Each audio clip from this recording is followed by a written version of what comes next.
नमस्कार, आदाब। मैं हूँ हफ्सा बानो सिद्दीकी और आप देख रहे हैं फ्रीडम एक्सप्रेस।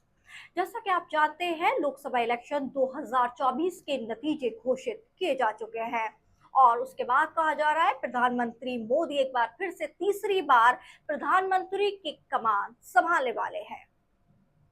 इसी को लेकर आज एनडीए की संसदीय दल समिति की बैठक हुई, जिसमें तमाम एनडीए के जितने भी लोग थे, जितनी भी पार्टियां थीं, वो शामिल थी और उन्होंने प्रधानमंत्री मोदी को अपना नेता सेलेक्ट कर लिया, चुन लिया। लेकिन वहां से एक हैरान कर देने वाली तस्वीर कहे या वीडियो सामने आती है, जिसे देखने के बाद बहुत ही आश्चर्य महसूस हो रहा है और अटकलें लगाई जा रही हैं कि बीजेपी में अंदर खाने कुछ दरार पैदा हो रही है, अंदर खाने जो है कुछ घटता हुआ नजर आ रहा है। बहुत दिन से ऐसी अटकलें लगाई जा रही थी, लेकिन अब तस्वीरों और वीडियो के माध्यम से ये सामने आ गई है। आप देख सकते हैं इस वीडियो में ये एनडीए की संसदीय समिति की बैठक थी, जिसमें सब लोगों ने प्रधानमंत्री को अपना नेता चुन रहे हैं, तालियां बजा रहे हैं, मोदी के गुणगान कर रहे हैं। वहीं जो बीजेपी के कैबिनेट मिनिस्टर साइड में रहे नितिन गडकरी इधर उधर देखते हुए नजर आ रहे हैं। नितिन गडकरी ने ना ही ताली बजा रहे हैं और ना वो सीधे तौर पे नरेंद्र मोदी की तरफ देख रहे हैं, उन्होंने उन्हें सीधे नजरअंदाज किया।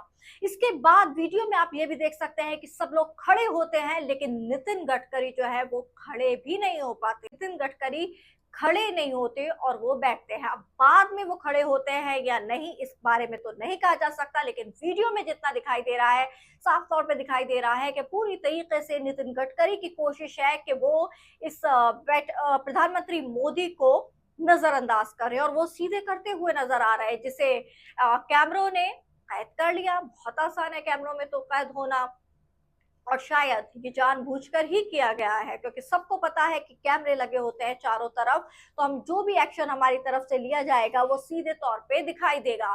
तो नितिन गडकरी यहाँ साफ तौर पे प्रधानमंत्री मोदी को नजरअंदाज करते हुए दिखाई दे रहे हैं। इसके बाद ये अटकलों का बाजार तेज हो रहा है और कहा जा रहा है कि बीजेपी में अंदर खाने जो है वो घमासान शुरू हो रहा है। दोस्तों, आप देख भी सकते हैं कि किस तरीके से मध्य प्रदेश इलेक्शन जब हुए, राज्य के इलेक्शन, उसमें शिवराज सिंह चौहान ने बढ़ चढ़ के हिस्सा लिया।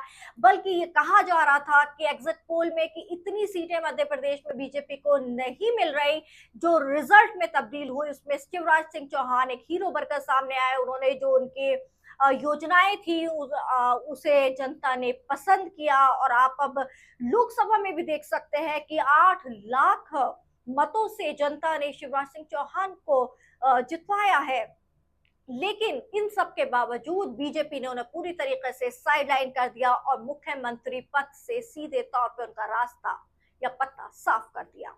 इस तरीके का हाल किया गया बीजेपी की तरफ से शिवराज सिंह चौहान का, जिनके बेस पर, जिनके नाम पर इलेक्शन लड़ा गया और जिन नाम तो मोदी का था, लेकिन उन्होंने जो मेहनत थी वो शिवराज सिंह चौहान की थी। लेकिन उसके बाद भी उनकी मेहनत को बिल्कुल ताक ताक कर दिया। ये तो बिल्कुल हालिया मिसाल है। अब आप यूपी की तरफ आइए। यूपी में जो बीजेपी का खस्ता हाल हुआ है, उसे देखकर भी अटकलें लगाई जा रही हैं। क्या योगी आदित्यनाथ भी बीजेपी से नाराज है? आप यूपी की तरफ नजर डालिए।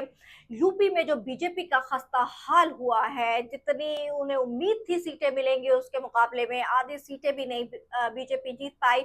तो उसमें कहा जा रहा है कहीं ना कहीं इसमें योगी आदित्यनाथ का भी हाथ है।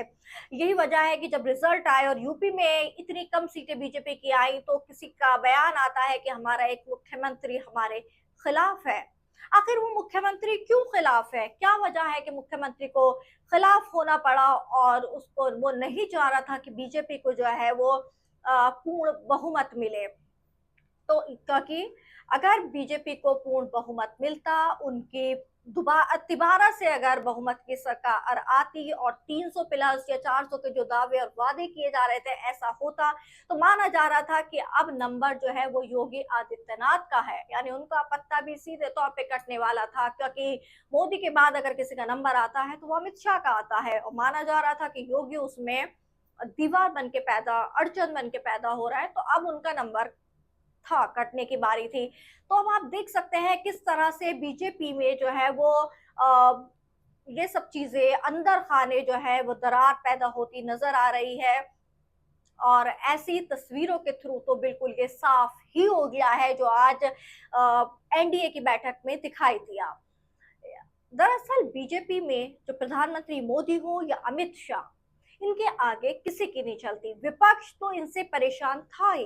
पिछले 10 साल में विपक्ष पे जो भी इन्होंने जिस तरीके के कोशिश करी, चाहे वो ईडी, सीबीआई और इलेक्शन कमीशन और जो भी मशीनरी है, जिस भी तरीके से पूरी कोशिश करी उसको, मीडिया का जिसमें सबसे अहम रहा उसको बर्बाद करने में, लेकिन परेशान करने में। लेकिन सच बात और हकीकत तो ये है कि बीजेपी के और नेता भी जो अंदर खाने वो जो नेता है मोदी और योगी के अलावा, वो भी परेशान नजर आ रहे थे। यही वजह है कि इस बार बीजेपी के लीडर ही नहीं चाहते थे कि बीजेपी को पूर्ण बहुमत आए, उन्हें 272 का आंकड़ा छुपा है।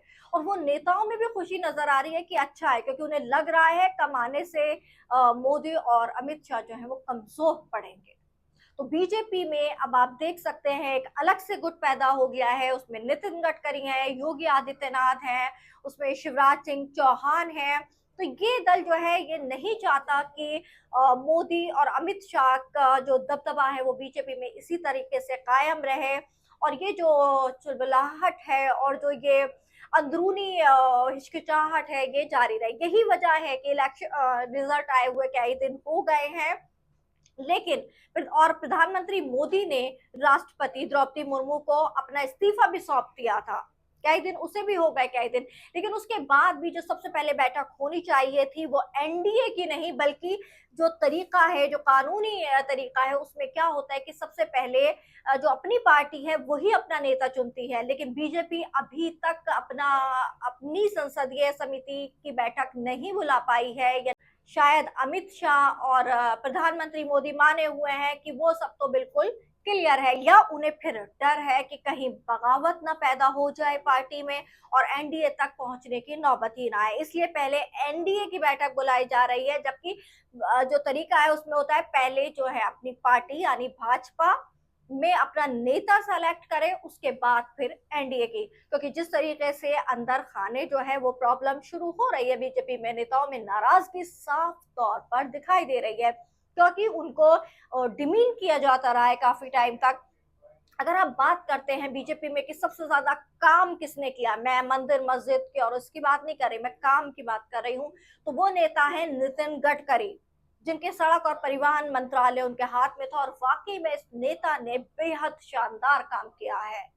ये मंत्रालय इनके हाथ में था, पूरी तरीके से उसको जस्टिफाई किया है। सबसे अगर कारगर और कामगार अगर कोई नेता बीजेपी में है तो वो नितिन गडकरी हैं। लेकिन उन्हें भी दरकिनार किया गया, बिल्कुल उनको, बिल्कुल उनका कहा जाता है कि मोदी शाह से उनकी बिल्कुल भी नहीं बनती है। और यही वजह है कि नितिन गडकरी जो है वो बिल्कुल नजरअंदाज करते हुए प्राइम मिनिस्टर मोदी को आज इस बैठक में, एनडीए की बैठक में नजर आए। अब देखना दिलचस्प होगा कि पहले तो एनडीए के साथ कैसे ये सरकार मैनेज कर पाएगी। शपथ तो ले लेंगे प्रधानमंत्री मोदी, और प्रधानमंत्री एक बार फिर से तीसरी बार जवाहरलाल नेहरू के बाद कहा जा रहा है, पहले दूसरे प्रधानमंत्री ऐसे होंगे जो तीसरी बार। और तमाम खबरों के लिए बने रहिए हमारे साथ और देखते रहिए रियल एक्सप्रेस।